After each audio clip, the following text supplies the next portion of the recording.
Desburocratização em andamento.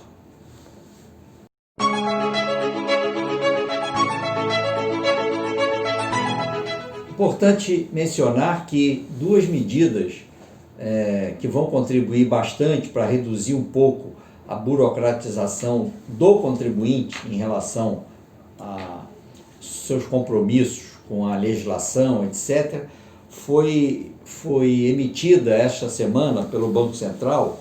São duas resoluções, resolução 4.841 e 4.844, as duas de 30 de julho de agora, 2020. A primeira, a 4.841, trata da declaração de bens no exterior, a conhecida DCBE. Os contribuintes que têm ativos no exterior que em 31 de dezembro de cada ano ultrapassassem $100 mil, estavam obrigados a apresentar, normalmente no mês de abril, no começo do mês de abril, uma declaração que era conhecida como DCBE ao Banco Central. Muito bem, a circular resolução 4.841 do Conselho Monetário Nacional alterou esse limite e agora, a partir do dia 1º de setembro de agora, 2020, só estarão obrigados a apresentar a DCBE ao Banco Central todos os anos quem tiver patrimônio igual ou superior a $1 milhão. Isto aí, com certeza, vai eliminar uma grande parcela de contribuintes que ficavam preocupados todo ano de ter que mandar para o Banco Central a declaração DCBE. Então, a partir de agora, a partir de 1º de setembro de 2020, só quem tiver ativos iguais ou superiores a $1 milhão em 31 de dezembro de cada ano, ficará obrigado a apresentar a DCBE.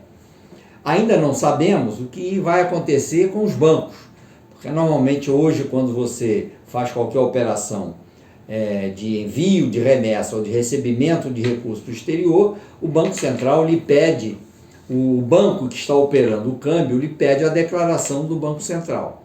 Como agora muitos contribuintes ficarão sem esta obrigação de apresentar a declaração, vamos torcer para que os bancos, o pessoal da área de câmbio dos bancos privados, que normalmente são os que fazem essas transações, se atualizem e não exijam mais a DCBE a partir de 1º de setembro de 2020, naqueles casos em que o contribuinte tenha ativos inferiores a $1 milhão. Esperar para ver. Mas a outra resolução, que também limita a burocracia, mas aí é mais para os bancos, é a resolução 4.844. Uma vez que quem tivesse operações numa conta chamada de conta de não residente, antigamente que era conhecida como CC5, que fizesse qualquer operação nesta conta superior a R$10 mil, o banco tinha que informar ao Banco Central. Era uma burocracia interna que os bancos têm, por isso eles cobravam para manter essa conta. Também aí o controle alterou, passando de R$10 mil cada operação para R$100 mil. Então vai também tirar muita gente que hoje está obrigada, quer dizer, os bancos têm que informar as movimentações dessas pessoas, vai diminuir muito o número dessas pessoas, porque agora as operações limite mínimo é R$100 mil para cima. Então são duas medidas, foram publicadas pelo Banco Central, que são importantes, que vai contribuir para reduzir a burocracia, e é importante que todos conheçam e divulguem essas duas resoluções. A Federação de Empresas de Serviços Contábeis, a FENACON, apresentou ao governo federal, no ano passado, em 2019, um documento com 30 medidas urgentes para a desburocratização. E uma dessas sugestões era a extinção do Siscoserv. Para a FENACOM, poderia ser acrescentado mais um bloco, o registro ou campo dentro do Sistema Público de Escrituração Contábil, o já conhecido SPED, o arquivo digital em que constam as informações fiscais e contábeis da empresa. Não faz sentido o governo exigir o SPED, que é uma escrituração público, né, da parte contábil das empresas, e pedir, a parte disso, um outro documento, que é o Siscoserv. Então, o FENACOM mesmo já fez uma sugestão de acabar com o Siscoserv.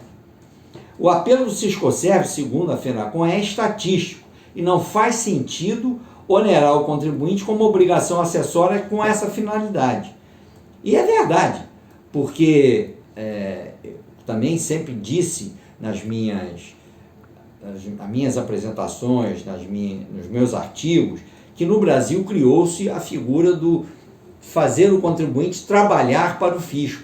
Aqui no Brasil, ao invés do fisco fiscalizar, não, é o contribuinte que recebe do fisco a obrigação de fazer a fiscalização sem nenhuma remuneração e com multa. Se ele não fiscalizar, uma coisa que é a obrigação do fisco, o fisco ainda aplica multas, que no caso aí do Siscoserv varia de R$500 a R$1.500, podendo chegar a 3% do valor da transação, se for constatado, vejam só, erro na informação prestada. Ou seja, uma obrigação que serve para fins estatísticos com esta carga de penalidade, realmente a gente passa muito da conta em relação a controles burocráticos. A burocracia ela é importante, ela é necessária, mas ela tem que ser feita e aplicada com bom senso. Não faz sentido para cada erro, para cada descuido, para cada falha, para cada